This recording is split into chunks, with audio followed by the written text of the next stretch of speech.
My name is Andy, and this is the most magical podcast on earth. When I'm not on holiday at Walt Disney World, I'm planning a holiday to Disney. And when I'm not planning a holiday to Disney, I'm talking about Disney, with other UK fans like me who make the trip to Orlando and the House of the Mouse. So whether you're a parks professional or a Florida first-timer, this is the podcast for you. Each episode, I'll be chatting to other Disney superfans to share memories of their magical times, answering your Walt Disney World questions, getting you all the latest news from the parks, and finding out what's happening right now in Orlando. So get your ears on as we take you to the most magical place on earth. This is the most magical podcast on earth as part of the Secret Recordings Network on the 4th of July. Can I say happy Independence Day to our American listeners if you're listening to this on the day of release. And we are back talking about Walt Disney World. It's regular podcasts now every other week. I know we've had a run of podcasts weekly over the last few weeks. If you missed those, you want to catch up with my trip from Japan and Tokyo Disneyland and Tokyo Disney Sea. The last couple of episodes will cover you in there. But we're back now talking about Walt Disney World. Now, before I continue with this podcast, I've got to say our guests on this podcast have done the Keys to the Kingdom tour. Now, this is a family podcast. Doesn't matter what age you are. It's all about getting you excited to go to Walt Disney World and picking up tips. Now, if you are listening with slightly younger kids, there is something we talk about later on the podcast, the other half of the podcast after the news, where we talk about the Keys to the Kingdom tour, because the Keys to the Kingdom tour takes you backstage at Magic Kingdom, and sometimes you see things.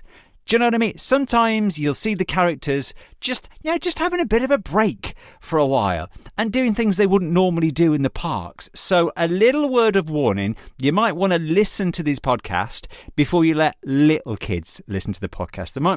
We might reveal a few secrets maybe from behind the scenes.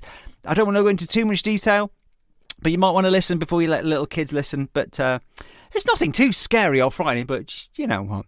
Before you let the little kids put their ears on, you just might want to check that out. So we'll chat to our guests very soon. We'll get the latest news from the parks, everything that's going on right now. If you're going to Walt Disney World, so we're getting ready for the big summer holidays, maybe going over the next few weeks. And if you have any questions, you can drop me a message at Pod Magical is where we are on X and Instagram. And also, for the first time, you can now listen to this podcast on YouTube. You can't see anything, but I know some people like just to listen to music or podcasts on YouTube. So if you want a new way to listen, maybe you're listening on Apple or Spotify, you can now listen on YouTube as well. So hello if you're listening on YouTube. And if you want to get in touch, whether you're going to Disney World, you want to be a podcast guest, or if you've got any questions, just drop me a message. I'll do my best to answer. That is what Ella did this week. Andy, can we definitely book lightning lanes 7 days out from the UK? Yes, you can. I know when they brought this new system in, there was a bit of confusion that you needed a VPN. You couldn't do it from the UK. But yes, guests staying at a Disney resort hotel that includes Swan and Dolphin, you can book your Lightning Day passes up to 7 days in advance of your check-in date. You can also reserve passes for your entire stay, up to 14 days. 7 a.m. Eastern Time on your first day of eligibility is when you can book that. So that's midday, isn't it? 5 hours difference. So yes, don't worry about VPNs and stuff. If you're staying at Disney World 7 days out, you can book your lightning lanes if you're going for that one. Any questions? At Pod Magical is where we are. Should we get into talking about Disney World with our guests? Okay. Fresh back from their trips to Walt Disney World, and we're back chatting Walt Disney World with Chloe and Liam. Should I say welcome home, or do they say welcome home when you get to Disney World? Which is the right way around? Definitely when we get to Disney World. Yeah. So welcome back, should I say? Thank you. Thanks. And you were saying you've still got the jet lag? Yeah, jet lag was really bad for the past week. It took us a while to acclimatise, which just means we should permanently be in Disney. It's a sign, isn't it? Yeah, it is. It's definitely a sign from the universe. Yeah. And I assume this wasn't your first ever trip to Walt Disney World. No, it's our... I love it when you say that. It's our... Well, that's, yeah. It's at that point. Yeah, 19, 22, 23, 24, 25. Technically our fifth, yeah. Fifth, yeah. So if it wasn't for COVID, you'd have been even more. Yeah. Exactly. And I think for me, first time I went was 2002. So, yeah, I can remember like the old Magic Hat in front of the Hollywood Studios and Oh everything like that. wow. I've got all the photo albums. We pulled them out before we went away from Mum and Dad, and like Yeah. just having a chuckle because you notice like the things that have changed as well. Had photos with like Fry and Nook from Robin Hood and stuff like that, like classic characters which you never see anymore. No, never, never. Um, but yeah, and I think I've maybe been 8 times, 9 times now, Yeah. something like that. How old were you on your Uh, first visit then? I was 8. I still remember bits of it, not that well now, I suppose. But like I remember having my mind blown by like the fact that they had a Lego shop in what was downtown Disney then. Obviously, it's still in Yeah. the same place in Disney Springs now. Like, and like obviously it was at the time when Star Wars Episode 2, Attack of the Clones, had just come out, and all of the merch was out in Disney. And I just remember like spending all my pocket money on that, and my dad had to buy an extra hold all just to bring all of the toys and Lego that I'd bought. And I bet things Um, have still never changed. yeah, and we still actually use that hold all for the holidays now. For the swag to bring home with you. Yeah. The Showboat Classic. So when was your first time then, Chloe? Mine was 2019. That was like my Right. my introductory trip, which was very special. It's when we got engaged on that trip. Oh wow. So it was amazing. Front of the And castle. it was. And then I was like ugly crying in the middle of Disney. Liam had got to get me some tissues, and then this American family were like, "Are you okay? Like, what's happened?" And I was like, "No, I'm happy." I Happy swear. tears. One of my best ever memories was just like seeing Main Street for the first time and looking at the castle, and it's like wow, I'm here. I think for so long I've just like because I've always wanted to go to Disney when I was a kid. I did Disneyland Paris when I was like 7, but always wanted to do Disney World, but it wasn't my mum's thing. So never got to go. But yeah, sort of it actually being real and seeing it, and it was just amazing. So was it a case of like when Chloe first mentioned that she'd like to go to Disney World, Liam, you were like, oh yeah. Oh Don't you yeah, worry about that. absolutely. Yeah. No, there was no hesitation. Because in the 2018 I'd gone just with my mum, and me and Chloe we'd started dating in Yeah, 2017, 2017. and the trip was already booked up. So me and my mum went. We stayed at Animal Kingdom Lodge, and as soon as I got back from that, I was basically down the travel agent with Chloe and said, "Right, we're going." And I'd half convinced his mum to change the bookings for me to go that year. Stay at home. yeah. Yeah. I was like, you don't need to go. At what But point no, during the booking, Liam, of this trip did you go like, right, I'm going to propose in front of the castle? Was it spontaneous, or was it even before you booked? Were you going? We're going to have an I think engagement holiday. we'd wanted to go, and then I think probably about 7 months before, something like that, 6 months before I was going, I think I'd already decided, and then um, kind of right, I'm going to, and I looked into how people propose at Disney. Obviously, I had an idea, like ideally in front of the castle, um, and kind of like then went round to Mum's house and had the conversation, etc. And like we got there, and like the funny thing was, we landed. First thing was we landed, and obviously you turn your phone back off from the airplane mode, etc. And I just happened to be looking. I didn't even think, and then loads of my friends had texted me saying "good luck for tomorrow" and everything like that. And Chloe had clocked on. What does that mean? I was like, "Oh, they were just meaning for the flight and everything like that. It's fine." Um, and then obviously I like it was the first full day of the holiday, so I had it obviously the ring etc. sorted. And like got up and it was like 6 a.m. in Florida, and like again woke up to missed calls, and like obviously people forget the time difference, and it was like, Yeah, have have you you done done it it yet? yet? No, I've literally got out of bed. So I think was it around maybe it was just after lunch, wasn't it? Maybe it's like Yeah, because your first spot didn't go to no, because literally someone had the first idea I had was out near the castle, but is it the Cinderella wishing well? Yeah. And it was going to go there, and there was a queue for photos, etc. And the guy in front of me proposed to his girlfriend, and like I think I let out an Steal my audible, thunder. yeah, I let out an audible, no way, like disgruntlement slightly, and Chloe's like, "What's wrong?" I was like, "Oh, nothing," and then I was kind of in a bit of a because that was kind of in my mind, oh, that's really nice. His castle's really close behind, get some great photos. started flapping a bit. Yeah, And I was like, well, sit down, have an ice yeah, I cream. was a bit like I was like, oh, it's just the heat.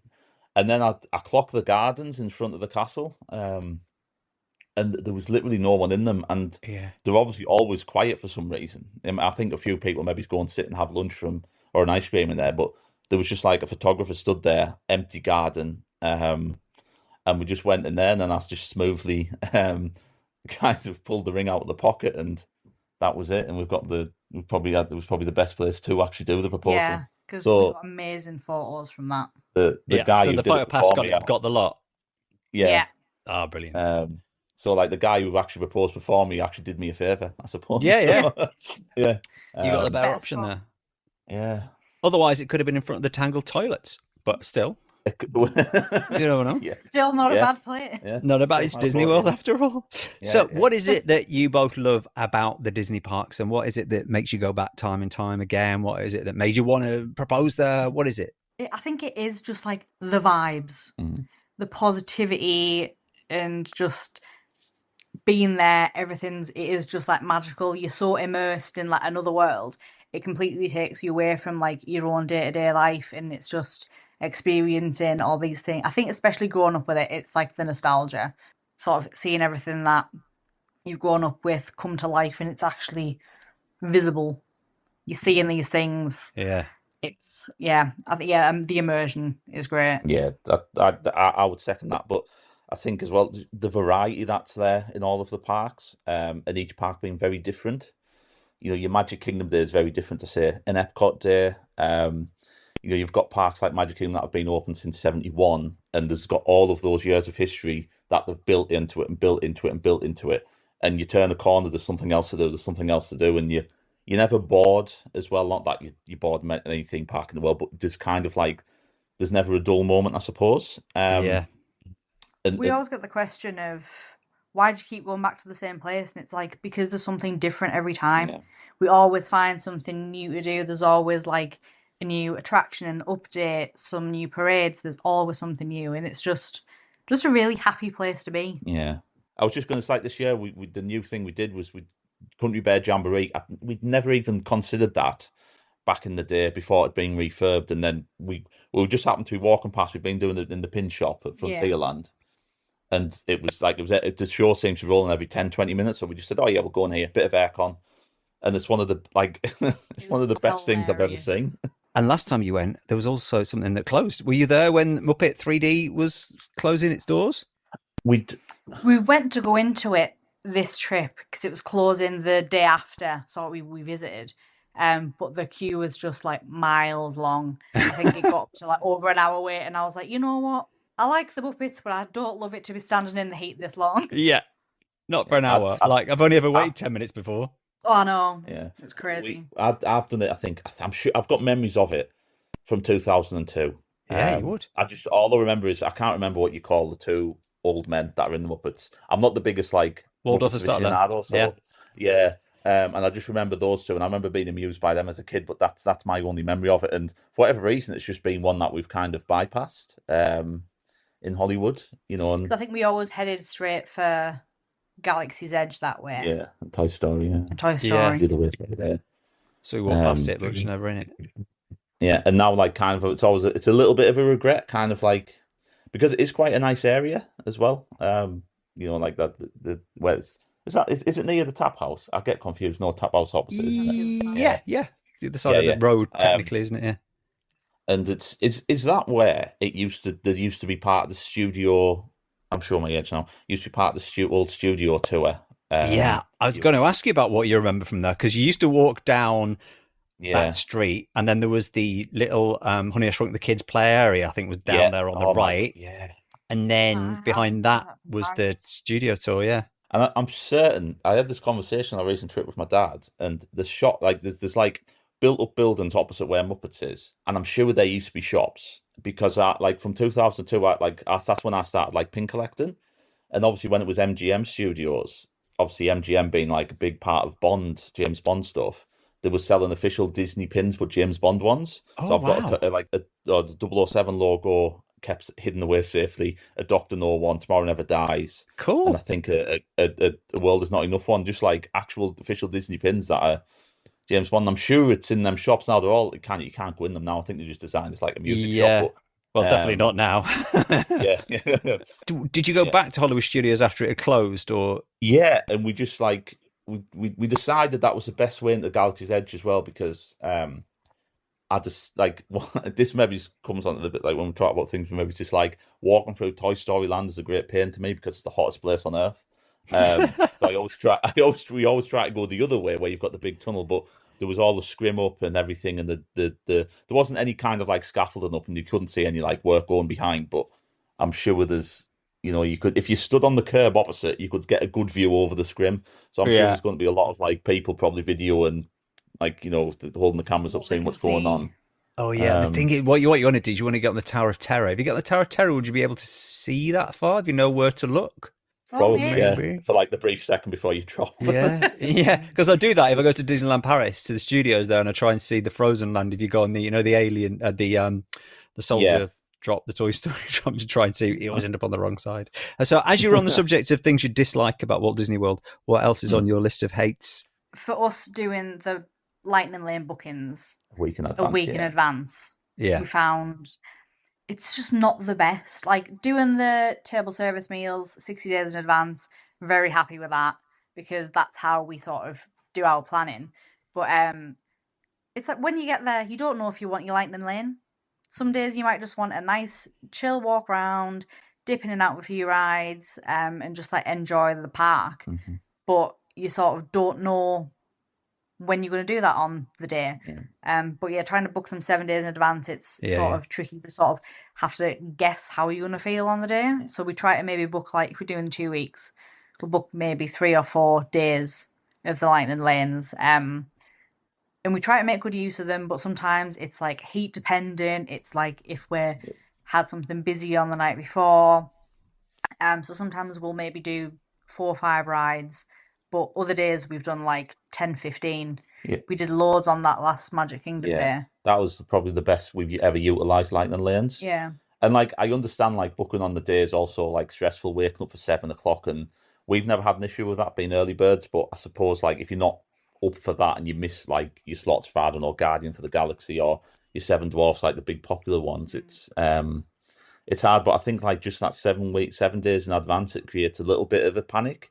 Because you're like, well, and when you get there, there's always that thing where you kind of always have the conversation. I didn't really need to book this as well, and I think You're on like a quiet day. yeah, and like you go on some rides and it's like especially if you rope drop, it's all fight bar and maybe it's like in Magic Kingdom again, Mine Train or Tron or Space Mountain. They're all 5-10 minute walk-ons. You could blitz a lot in that first couple of hours, and then you can kind of like if you want to go and do those, or you want to spend another rope drop day go and do in the Seven Dwarfs or something like that, then that's maybe the way to go. And again, though, that's it all comes down to how you Disney holiday as well. Yeah, if you're early bird, do your rope drop, get loads done.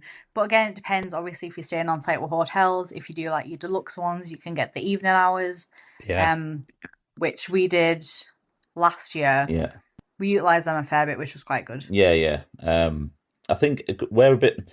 I like to describe us both as a bit ad hoc with our planning as well. We have like an outline when we go, but like when we're there, sometimes we're quite happy to change. We don't necessarily like feeling structured into doing X, Y, and Z. And I think sometimes like the idea of the pre-booking the Lightning Lanes is before you're going away, you're like, oh, I've got this, that day, this, that day. It's like 2 set.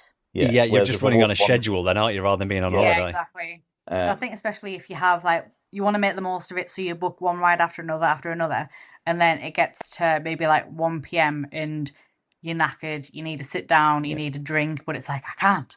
I've got a next paid for flight it. in. Exactly. And they've split it into the Magic Kingdom, Epcot, and Hollywood. They're split into tier 1 and tier 2 rides. Mm-hmm. And that kind of, I must have watched like about 5-10 hours worth of YouTube videos explaining to me before we went, because it obviously it changed again. Back in the day, it just used, I say back in the day, like 5 years ago or 6 years ago before COVID, I suppose it was like you just went on, you selected your 3, and then when it was Fast Pass Plus, and just you kind of did what you wanted. But then it's like, and then it was like once you booked, if you book your tier 1, you 2 tier 2s in, and now where it worked was once you went on, like if you had it, let's say a tier 1, a tier 2 at say Magic Kingdom, which might be Pirates of the Caribbean, you went on that, you could then go on and then book another tier 1 in. It didn't matter once you'd done one. And I think like the one we didn't get done, strange way of doing it. the one we never managed this year was Jungle Cruise, actually. Really? Yeah. Yeah. It was always like super long waits, and when we did have the lightning lanes, it was just not available. It didn't make sense though, because like the rest of the park outside of like a Seven Dwarfs never seemed to peak above 50 minutes when we were there. And Tron was just at like the constant 60 throughout the day when it wasn't down. We got loads of notifications saying it was down all the time. So, but I mean, we're not too fussed by Tron, to be honest. Yeah, did it last year. It was like good. I enjoyed it, but Yeah, you want to I'm go on si- it, yeah. Yeah, yeah, I'm 6'4", so the bike was quite like my leg Is it was kind of sticking uncomfortable? out on the bike. Yeah, really uncomfortable. I was like, so obviously you push your chest down, and then when you like you obviously pretend to ride the bike, and I forgot like size 13 feet as well, so I couldn't quite get my Oh, feet blimey. in.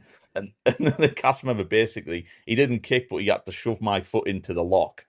And it's also an issue slightly on Flight of Passage in Animal Kingdom as well, just because it's like the back brace clicks in no bother, but the leg brace is for me because my feet are that big.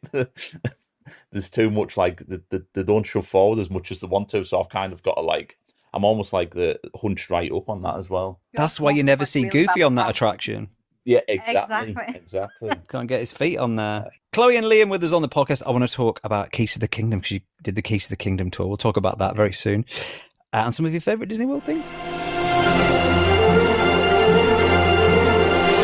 Back with our guests in just a moment after a quick news update. Let's see what's going on in Walt Disney World. Well, earlier on this week, we found out who's going to be performing at this year's Eat to the Beat, part of the Food and Wine Festival over at the American Pavilions. There's live performances across the festival. So the full lineup is now out. You can check out our socials if you want to find out who's out when. There's some new names, though, coming this year, including the Beach Boys, Katie Tunstall and Jordan Sparks.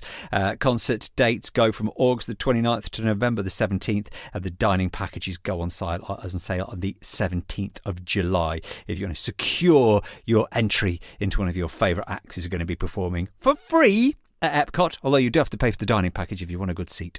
We've got changes coming to Epcot in terms of Fast Pass tiers, Lightning Lane tiers. This is because Test Track will be reopening in a couple of weeks' time. I'll tell you more about that one later on. And we found out that President Donald Trump will return to the Hall of Presidents at Magic Kingdom when the attraction reopens. It's confirmed that he will be continuing the tradition of the acting president speaking to the audience. That's going to be opening very soon. Also, we found out a closing date for Spaceship Earth, only temporary. There will be a refurb starting on August the 25th. I don't think it's going to be a big refurb. You know, the one we were promised about 4 or 5 years ago, it was going to be a whole refurb of Spaceship Earth. Well, I don't think that's happening, but it will be down for quite a few months from August the 25th. Any more updates from Walt Disney World between now and the next podcast, we'll update you on the socials at Pod Magical.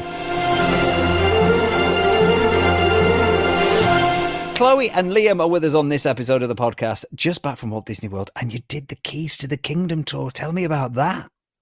It was amazing. Honestly, one of the best experiences ever done at Disney. Well worth it. It was just finding out like Disney history, and we had like the best ever guide. She was what I'd call like a legacy cast member. So her father was one of the original Imagineers at Disneyland California.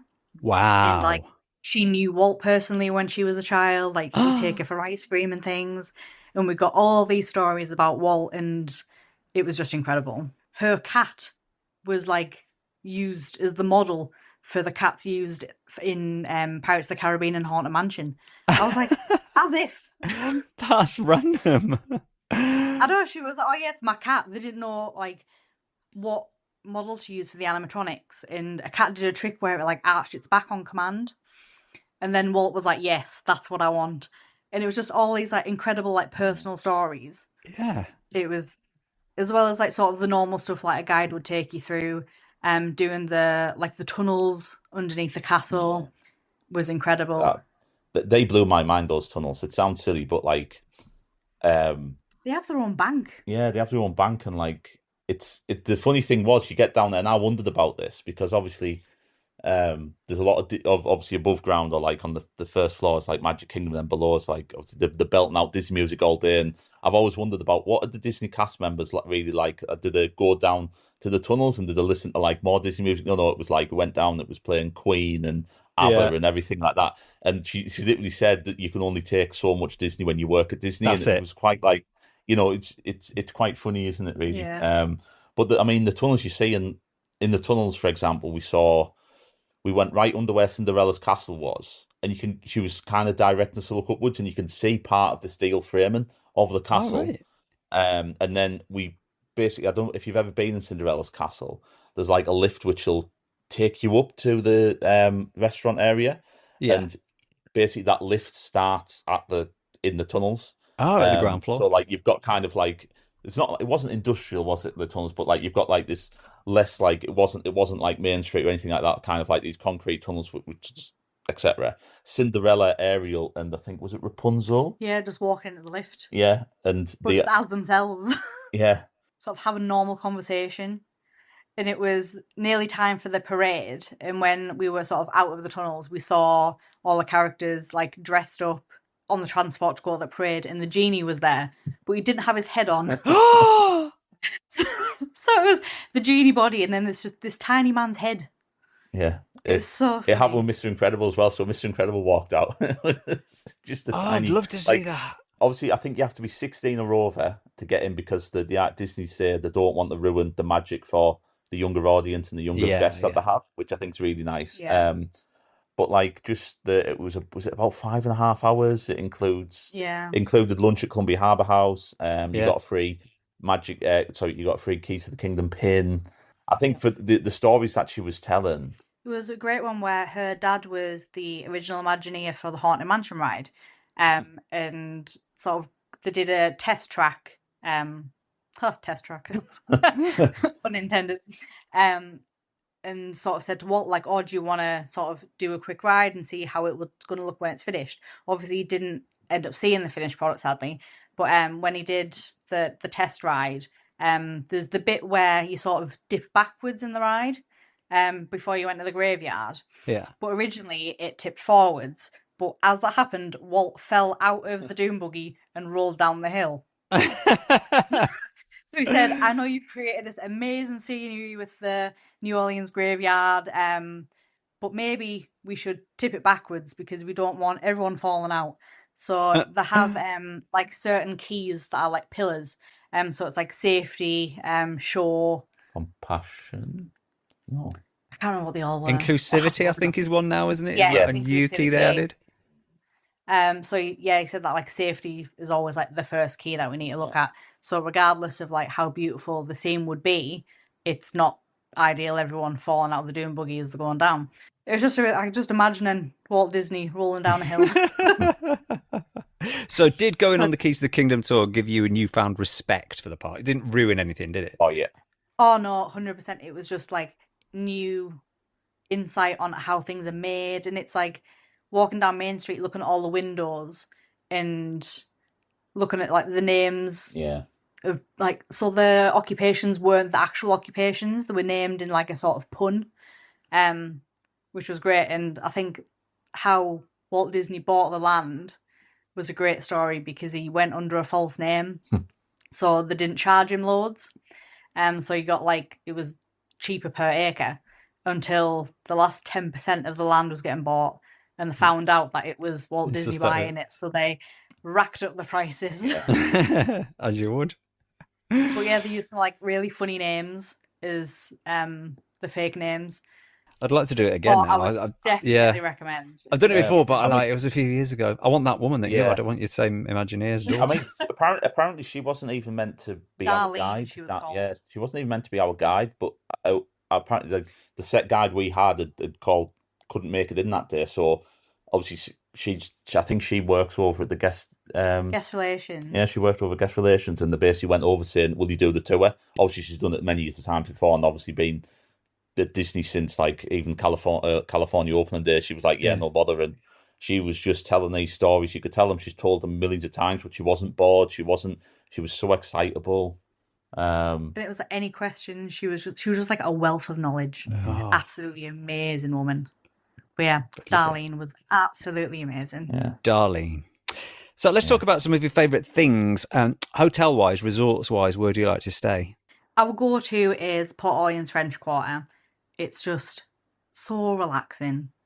it's great to take you sort of out of the hustle and bustle of Disney and it does feel like just a really relaxed resort, especially with the music. It's like jazz, and they also have like the Scat Cats club there, which is like a really nice jazz bar. We only went in there for the first time this year, actually. They do like really nice cocktails, and it's just a really just chill area. It's I think the size of the resort is what I like the most as well, in terms of, like, don't get me wrong, I love Animal Kingdom Lodge, and back in 2002 stayed at All Star Movies, but they are big resorts. And kind of there is a lot of hustle and bustle to them.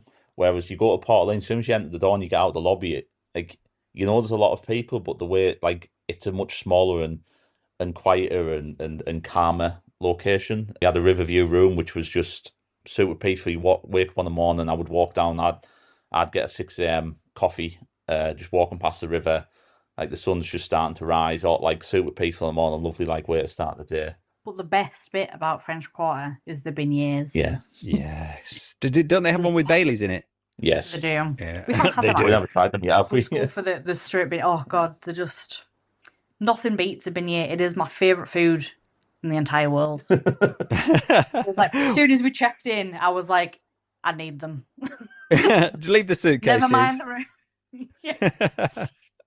What else did you eat while you were there? Have you got any favourite restaurant? Favourite restaurant overall is probably California Grill, because it feels a little bit fancy. It does delicious like seafood, like the scallops there are always stunning. The duck's excellent as well. Yeah. And if you book it for...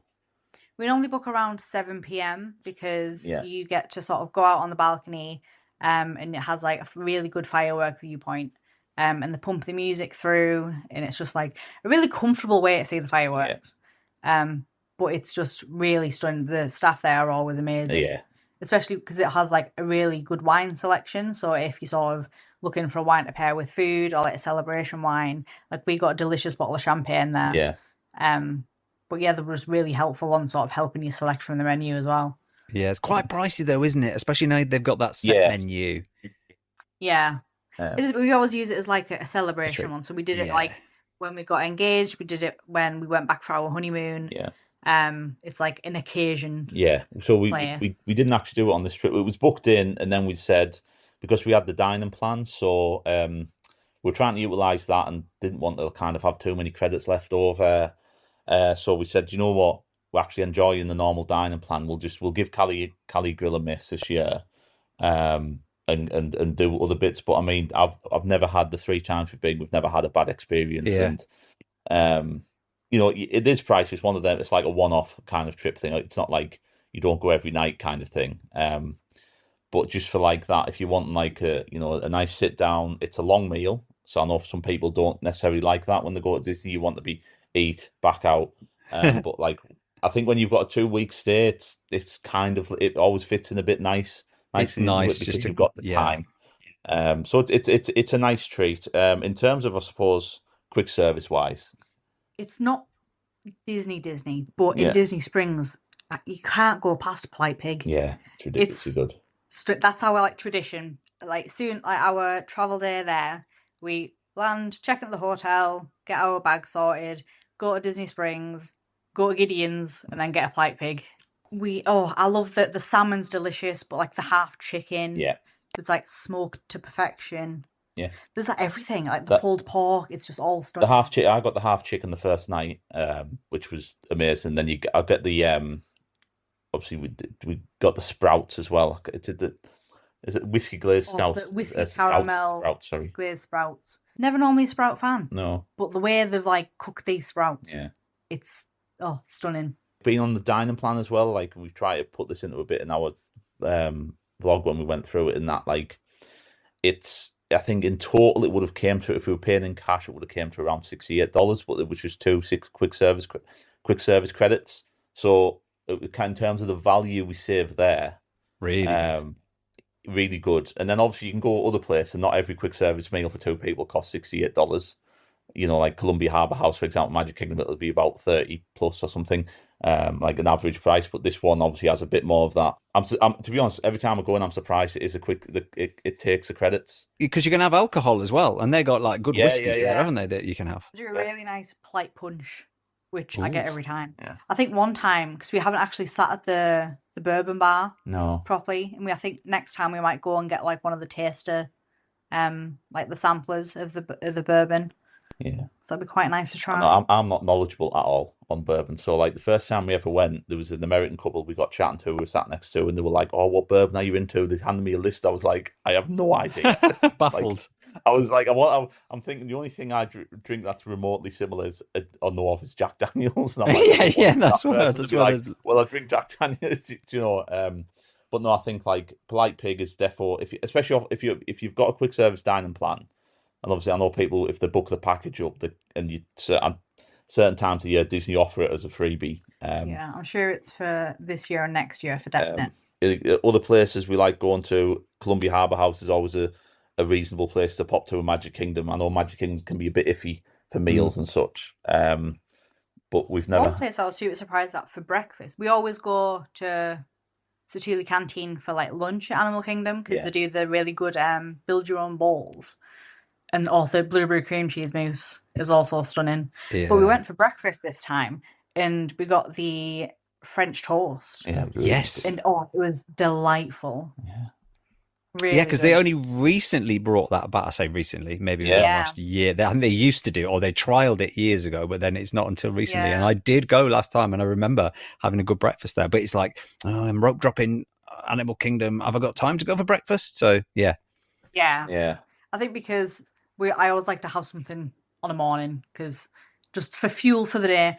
But Animal Kingdom, you always rope drop anywhere for like safari because best time to see the animals is first thing, and then we normally.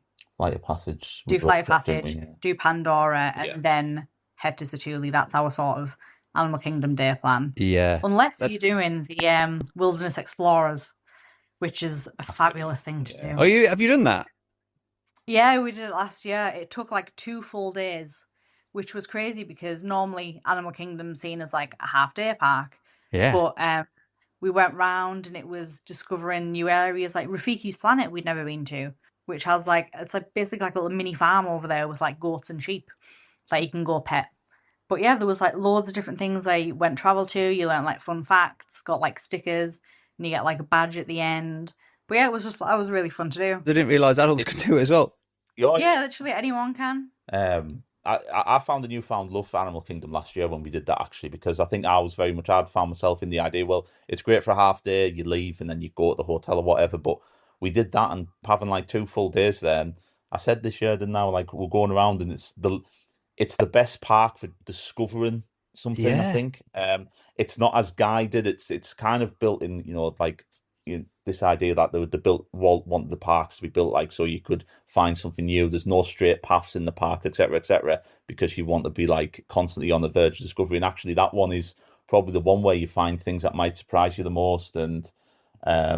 Kind of like you just being the explorer, I suppose, and necessarily the other parks are very much more like not Hollywood because its loop doesn't make sense to me half the time, which isn't actually loop, but but like Magic Kingdom, it's kind of guided and you're almost signposted. Same for Epcot, where you've got the front of the park, then the World Showcase, around the world bit, World Showcase, sorry. So, but like I just love Animal Kingdom now, and it's not that I never loved it, but I never put it on the same level as kind of like the other 3 parks, and now it's kind of like you got a newfound love. Yeah. It's and that was it was just again, it comes down to the cast members are super helpful. They're always willing to talk. Who were like helping you on this Wilderness Explorer, and it's it's a good free activity as well. And it's not always we always say it's not always about doing all of the rides. Yeah, especially if you've been a few times as well, you can start discovering things you didn't even know existed. So if you want to do Wilderness Explorers, how does it work? Where'd you go? How do you do it? So as you enter the park, sort of heading towards the Tree of Life, there's a stand on the right-hand side that's like Wilderness Explorer, like kiosk, and they'll give you your guide, and it'll tell you sort of which areas it'll give you a map, say which areas to go to sort of collect certain stickers. But I think if you go to any of sort of the Wilderness Explorer guides, they'll be able to point you in the right direction. Yeah. They always have like a orange bag with the Wilderness Explorer logo on. Yeah. And there's always like signs or icons sort of show where they are. But yeah, it is great for kids to keep them like busy, keep them learning. But I just thought, you know what, I'm gonna give it a go. Let's But you do do it. see quite a few adults doing it, so Yeah. And we got like some of them. There was one wilderness explorer he's stationed at the Everest ride and Expedition Everest, and he basically he got you to go and hunt. I think it was 8 to 10 hidden yetis around like outside the ride that you've got to go and point out and going back to him and say, I found this one here, found this one here. And then he then went through like why the ride was designed that way, why it's got like and he would tell you about like the actual Yeti on the ride. So they're all very knowledgeable as well. And I think next time I'd like to do there's the Pirates one in Magic Kingdom. There's a little kiosk near Tiana's by Adventure. I saw someone holding the map this time, and I was like, ooh, that's nice. So I was like, next time we're gonna do that. Yeah, because I believe I don't think they do it now, but when they used to do it, if you completed the Pirates one, your prize was a free fast pass onto the Pirates attraction. So it was always worth doing. Oh. But I don't think they do that anymore. What is your favourite attraction? I love Haunted Mansion. It's just a good classic. Always just pleasing. It's just nice. I think mine's Guardians of the Galaxy now. I cannot express how much I was flabbergasted by that ride when I first rode it. And we got like September. Was it September? The song, yeah. And I think we've had that song about 4 times when we've been on. It's one we always get. So again, I think that's a lot of people's favorite songs. But like when it launched you backwards, and obviously I'm a big Marvel fan as well, so I'm all in for a bit of that, and it's a good length as well, and it's super smooth and fast, and you don't come off it feeling like you've got a broken neck or a broken rib cage like I do when I get off Tron. So it's a bit like it just makes me laugh as well. It is. I remember the first time I rode it, I came off and I was like, I have no idea what's just happened. Yeah. We'll have to do it again. I was like, I don't know what the story is. I was just being thrown around. I don't care. It was just fun. Exactly. It's some of the Disney rides just make me giggle and smile, and like Slinky Dog's another one. Like I don't know what it is about Slinky Dog, but I just end up spending that ride laughing and giggling all the way around. Like I'm a big child because same with Space Mountain. Yeah, I think Space Mountain's more the fear of having my head knocked off, to be honest, being in the little and I just go like as I'm going around. Because I had again being 6'4", the Space Mountain carriages aren't the They're best. not really. Yeah, I mean it's quite difficult to get in and out anyway. But I can't imagine when you're 6'4". There's no dignified way of doing that. Yeah, there wasn't. I was like trying to shove my bag in the side, and the cart started going. I had to quickly yank down the it was on the last day, wasn't yanked down the bar, the lever, and I just had a constant leg cramp for the entire Space Mountain route. And I just got off and I just limped off the ride. I was like, I don't know how much hobbling I can do this anymore now. Yeah. And now they don't have those motorized runways to get you off. You've got to walk all the way off as well now. That would have helped. That's what was different. Yeah. That's what was different. Yeah. The little travelator's gone now. Walk. Yeah. Get off and walk. Yeah. Because the crazy thing was when we were on the People Mover and Space Mountain was down, so all the lights were on. So as you were going past on the People Mover, you actually see like the structure of Space Mountain, and I was like, "That's crazy!" It's just like it just looks like a load of scaffolding. And I was like, "No wonder you duck all the time." It does look quite cheap, doesn't it? Yeah. I was like, "How bizarre!" So I'm going to give you your ideal Disney World day, where you can stay where you want, eat what you want, do what you want. Talk me through your perfect 24 hours in Walt Disney World. Oh, well. Rope drop Gastons. To stay, I'd love to stay in the Polynesian. Yeah.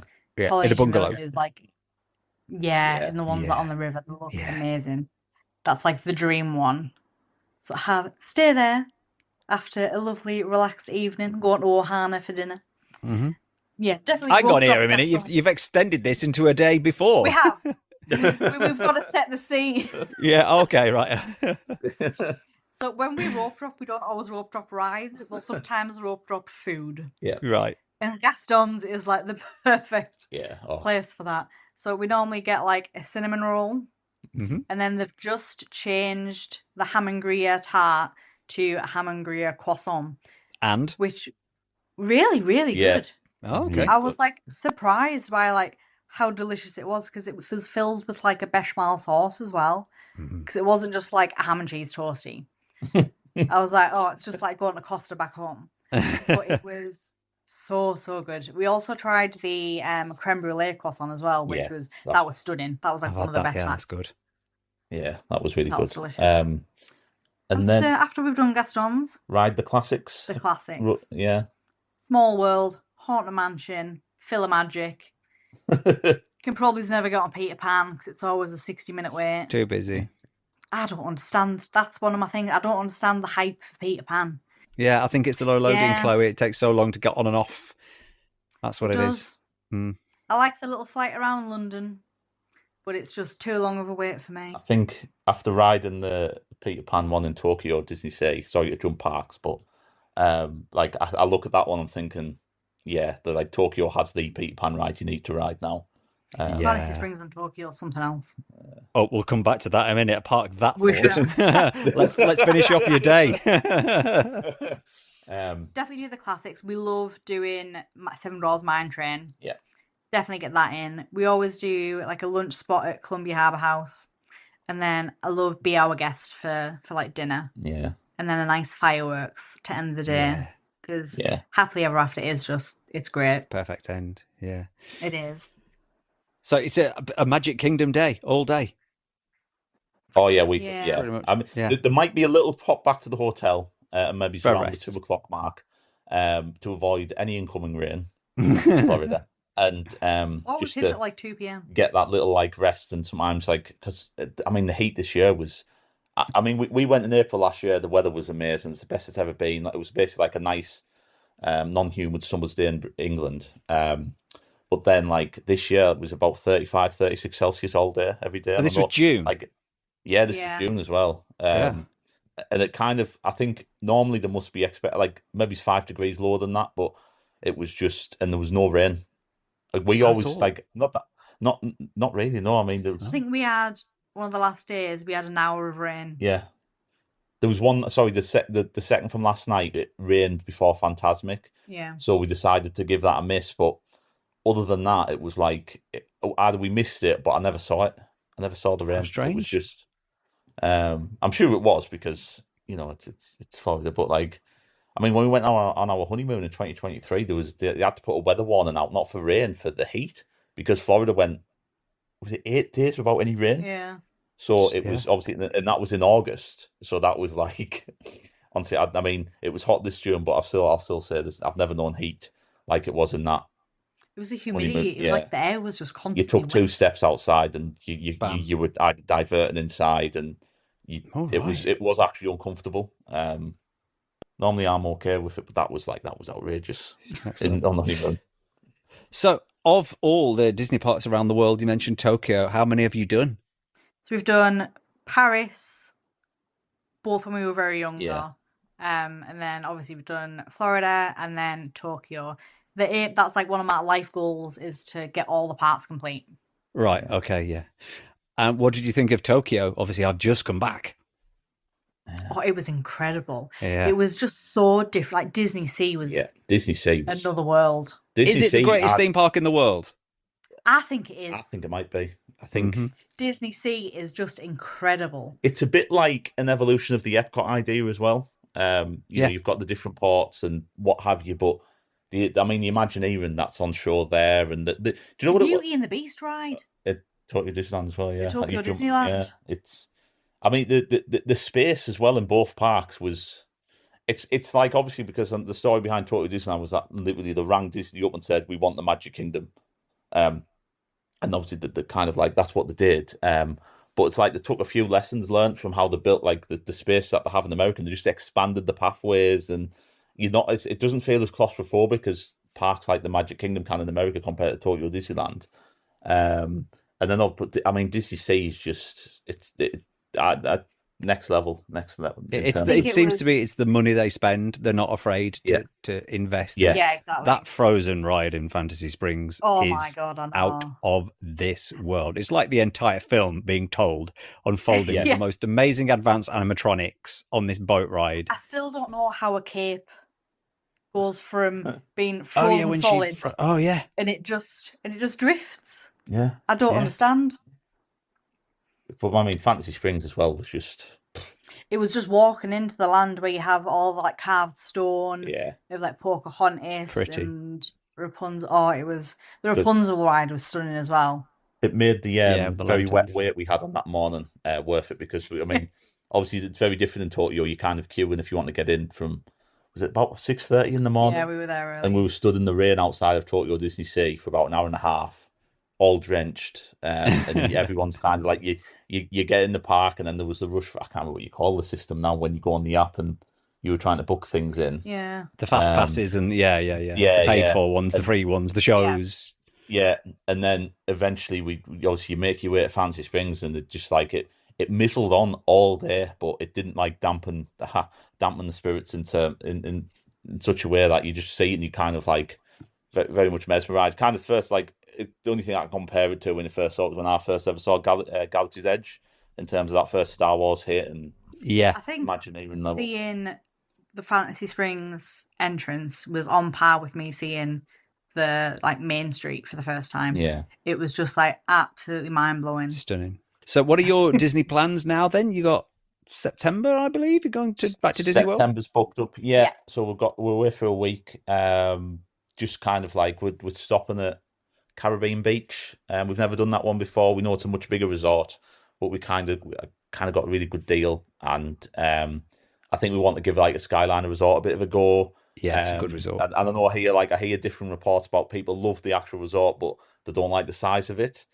Whereas I'm a bit like, okay, I'll give that a go, see if, because we're coming from the background of we love Port Orleans because it's smaller and such. Yeah. So I'm quite happy to have the comparison. And again, it's Disney, so it's not going to be a bad experience. I think it's nice to get a Different resort. insight, Yeah. because obviously prices differentiate between the hotels as well. So sometimes it's good to have options if you go on like every year or two. Anyway, Yeah, I think scouting out sort of what hotel is a good fit for us. Like I loved Animal Kingdom because I got to see the giraffes every morning, but it was sort of a long trek, like for transport to get Yeah. anywhere. But yeah, I think because it's got Skyliner and like Epcot's probably is our favourite park to visit. It's an ideal, and then we can go straight to France and head to La Hole Boulangerie and get some delicious breakfast there. yeah. So if we want to see more of you, we want to follow your adventures, where are you? How do we find you? We have a YouTube channel called Cavalcade Vlogs. We've just started. I suppose as I've released this podcast, there'll be 2 episodes out. The travel day is out, and there will be obviously day 1, which is a Magic Kingdom day, where we do the happily ever after dessert party. We ride loads of rides. We just have like a full on day of Magic Kingdom. The travel day, we chose the experience of flying from Newcastle on the TUI Dreamliner, the French Quarter Hotel, big hotel room tour, Disney Springs Polite Pig, and then we also have an Instagram handle as well, which is the same name, Cavalcade Vlogs, and I try to post. We try to post daily to that, whether it's just a silly little post or like alerting people to different things and kind of just showing you ins and outs of our opinions and reviews, and like quite a positive. We want it to be a positive kind of like little community that follows as well. Because it's Disney and it's a happy place, and we want the channel to be a bit of an escape for people as well. We're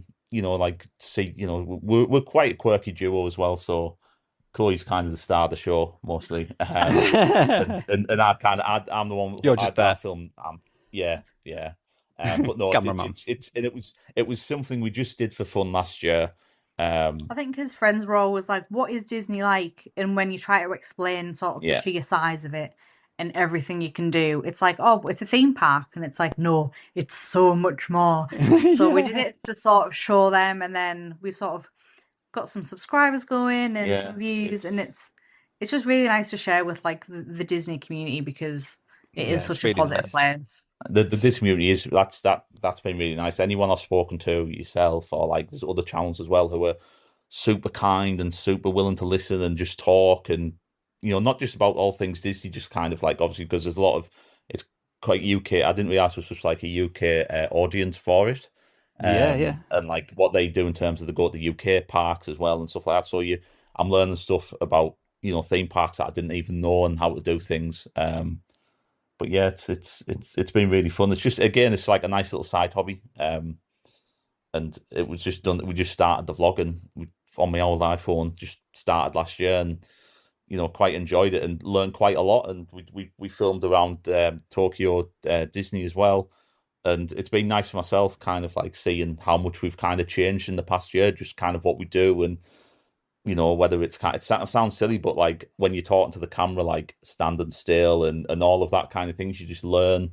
I think it's also nice just to have a recollection of what we actually get done on holiday, because sometimes we'll sit and think like, oh, what did we actually do on that thing, or like looking, so photos only hold so much, but actually like hearing the sounds of the parades, like we did the Boo to You Halloween parade in Magic Kingdom, and that is my like favorite parade, and just like hearing the song and it just brings happy. Yeah. The memories are there forever. Exactly. Yeah. Brilliant. Lovely chatting to you. I'll put all the links on our socials as well and can share those across. Meanwhile, Chloe and Liam, have a magical day. Thank you so much. Too. You too. Thank you. If you would like to join me on the podcast to talk all things Disney World, maybe you are sitting in the airport right now, heading off to Orlando, then when you get back, let's get you on. Let's talk about your adventures. Or even if you've not been for years, doesn't matter. Everybody's got a story. At Pod Magical is where we are on the socials. Going to be a busy weekend this weekend because, of course, 4th of July today, Independence Day weekends. So there's a lot going on in the parks, which means a lot of crowds. In fact, we are into summer, so a very, very busy weekend this weekend, but generally the next few weeks are going to be busy anyway. Temperatures looking at the low 30s throughout the day with those afternoon storms. Even overnight, you're talking like low 20s overnight. Keep your eye on the tropical storm Chantal that is hovering around the coast of Florida. Keep your eye on that over the weekend. Pound to dollar looking still around 1.36. It has come down a little bit from 1.37 earlier on this week. Stuff going on. SeaWorld have got their summer spectacular with fireworks and drone shows at night. They've also got the bands, beats and barbecue across summer. Disney World is cool kids summer with extra characters. I noticed Mickey Mouse just walking around the park one morning for the extra magic half hour. So there is a little bit more visibility of characters for that first half hour entrance. Test Track reopens 22nd of July. That means there's a tier change for lightning lanes over at Epcot. So Test Track, Frozen and Remy are your tier 1. So you can have one of those and then 2 from anywhere else. So like Soarin' and Figment, they're the 2. Guardians, by the way, is not on there because you've got to pay separately for Guardians. Now, I've got a top tip for this episode. I should have really mentioned this, months ago, but I didn't. But now I'm going to mention it because my last chance to mention this. So this weekend is your last chance to go over to visit Tom Sawyer Island, and also your last chance to ride Liberty Bell, because as of next week, they're going to be closed forever as that new Cars attraction starts being built over by the rivers of America. However, if you do happen to be in Magic Kingdom this weekend, Liberty Bell, you can be the honorary captain. If you ask very nicely, they'll let you be the honorary captain. You get to ride in the wheelhouse. You even get a certificate. This is something I should have mentioned ages ago.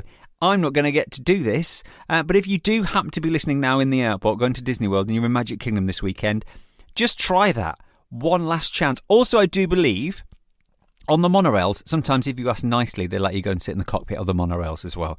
So if you can't do the riverboat, then do try it in the monorail. That's your top tip for this episode.